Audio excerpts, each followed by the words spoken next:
Indian പ്രധാനമന്ത്രി വിദേശത്ത് പോകുമ്പോൾ ആവർത്തിച്ച് പറയുന്ന ഒരു കാര്യമുണ്ട്. ഇന്ത്യ എന്ന് പറഞ്ഞാൽ മദർ ഓഫ് ഡെമോക്രസിയാണ്, ജനാധിപത്യത്തിന്റെ മാതാവാണ്. എന്നാൽ ഈ ജനാധിപത്യത്തിന്റെ മാതാവായ ഇന്ത്യയുടെ മടിത്തട്ടിൽ തലസ്ഥാന നഗരിയിൽ കഴിഞ്ഞ ദിവസം സംഭവിച്ചത് ആരെയും അമ്പരപ്പിക്കും, ഞെട്ടിക്കും. നിഷ്കളങ്കരായിട്ടുള്ള നമ്മുടെ കുഞ്ഞുങ്ങളെ, ചെറുപ്പക്കാരെ ഡൽഹി പോലീസും കേന്ദ്രസേനയും RSS ഗുണ്ടകളും കൈകാര്യം ചെയ്തത് എങ്ങനെയാണെന്നുള്ളത് ഇതിനെന്ന് തന്നെ ഒരുപാട് ദൃശ്യങ്ങളിലൂടെ പുറത്തു വന്നു. हैप्पी दिवाली मोदी जी। ये जो दिवाली खेली है ना आज अपने स्टूडेंट्स के साथ बम मार के, आंसू गैस के गोले छोड़ के, डंडे मार के, हैप्पी दिवाली मोदी जी। डंडे क्या मार रहे हो यार, गोली मारो खत्म करो, वैसे भी तो मर ही रहे ना हम स्टूडेंट्स, गोली मारो खत्म करो मोदी जी। യഥാർത്ഥത്തില് ഇത്രയും സംഘടിതമായൊരു നായാട്ട് ഡൽഹിയുടെ ചരിത്രത്തിലുണ്ടായിട്ടില്ല. ഡെമോക്രസി, ജനാധിപത്യം എന്ന് പറയുമ്പോൾ ഇവിടെ വിയോജിപ്പുണ്ട്, എതിർപ്പുണ്ട്, ഡിസന്റ് ഉണ്ട്, പ്രൊട്ടസ്റ്റ് ഉണ്ട്, പ്രതിഷേധമുണ്ട്. ഇതൊക്കെ ചേരുന്നതാണ് ജനാധിപത്യം എന്ന് പറയുന്നത്. ഈ ജനാധിപത്യത്തിന്റെ മാതാവാണെന്ന് അവകാശപ്പെടുകയും എന്നിട്ട് ആ മാതാവിന്റെ കൊച്ചു കുഞ്ഞുങ്ങളെ, സന്തതികളെ വേട്ടയാടുകയും ചെയ്യുന്ന ഒരു ഭരണാധികാരിയെ എന്താണ് വിളിക്കേണ്ടത്? അപ്പോൾ നോക്കുക, അതായത് പോലീസുകാർക്കൊപ്പം ലാത്തിയെടുത്ത് RSSകാര് പിള്ളേരെ തലങ്ങും വിലങ്ങും മർദ്ദിക്കുകയാണ്. ये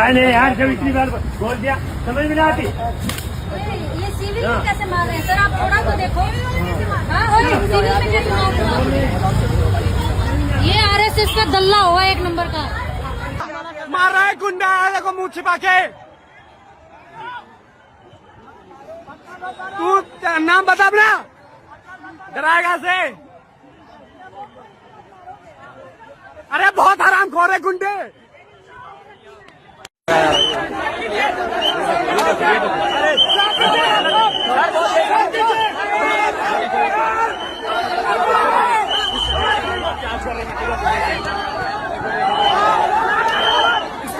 देखो ये देखो किस तरीके से मार रहा है। लेडीज को देखो, लेडीज के ऊपर हाथ उठाता है, लेडीज के ऊपर मारता है, ये लेडीज के ऊपर मारता है। ये कार लेडीज के ऊपर हाथ उठाता है। ये कैर देखो, लेडीज के ऊपर लाठी चार्ज करता है। ये देखो कार मुंह छिपा रहा है हेलमेट में। ये देखो इसका मुंह देखो, इसका मुंह देखो। പോലീസുകാർ അടിക്കുന്ന എവിടെയെന്നറിയാം? കേന്ദ്രസേന ആൾക്കാർ കുഞ്ഞുങ്ങളുടെ തലക്കടിക്കുന്നു. ഇപ്പോൾ രാമനോഹ്യ ഹോസ്പിറ്റലിൽ നിങ്ങൾ പലരും അവിടെ അന്വേഷിച്ചു പോയി.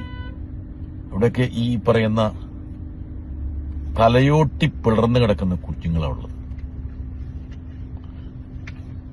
ഇതുപോലെ നമ്മുടെ നിഷ്കളങ്കരായിട്ടുള്ള, നിരപരാധികളായിട്ടുള്ള, നീതിക്ക് വേണ്ടിയിട്ട് പ്രതിഷേധിക്കുന്ന കുഞ്ഞുങ്ങൾ ഇത്ര മൃഗീയമായിട്ട്, രൂക്ഷമായിട്ട് കൈകാര്യം ചെയ്യാൻ ജനാധിപത്യത്തിൽ കേവലപരമായ ഒരു തരിമ്പ് വിശ്വാസമുള്ള ഒരു ഭരണാധികാരിക്ക് തോന്നുന്നു. യഥാർത്ഥത്തിൽ സമഗ്രമായ ഒരു ജുഡീഷ്യൽ അന്വേഷണമാണ് വേണ്ടത്.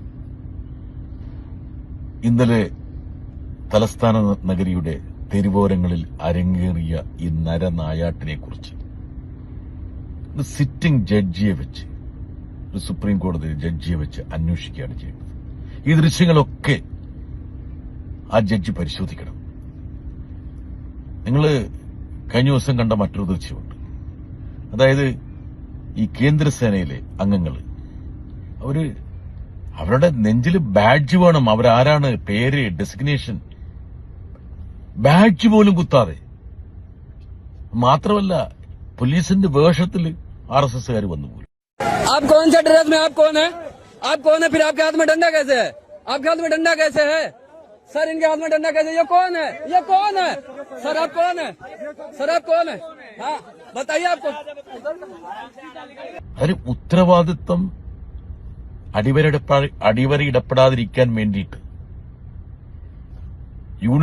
യൂണിഫോമിന്റെ ഭാഗമായ ബാഡ്ജ് പോലും അഴിച്ചു വെച്ചിട്ടാണ് ഇവർ കുഞ്ഞുങ്ങളെ വേട്ടയാടിയത്. എന്നിട്ടും ഇവർ അവകാശപ്പെടുന്നു ഇന്ത്യ മദർ ഓഫ് ഡെമോക്രസിയാണ്. അല്പമെങ്കിലും ഉളുപ്പുണ്ടെങ്കിൽ ഇവരൊക്കെ രാജിവെക്കുക ചെയ്യേണ്ടത്. അതല്ലെങ്കിൽ ഇതിന് ഉത്തരവാദികളായിട്ടുള്ളവരെ കണ്ടെത്തിയിട്ട് ശിക്ഷിക്കണം. ഈ കുഞ്ഞുങ്ങളുടെ ഓരോ തുള്ളി ചോരയുണ്ടല്ലോ, അതൊന്നും വെറുതെയാകില്ല.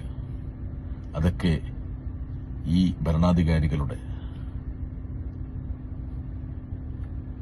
ഭാവിയിലേക്കുള്ള പ്രയാണത്തിൽ തീരാ കളങ്കമായിട്ട് കറയായിട്ട് അവശേഷിക്കും. ഇതിനൊക്കെ ഇന്ത്യൻ ജനത മറുപടി നൽകും.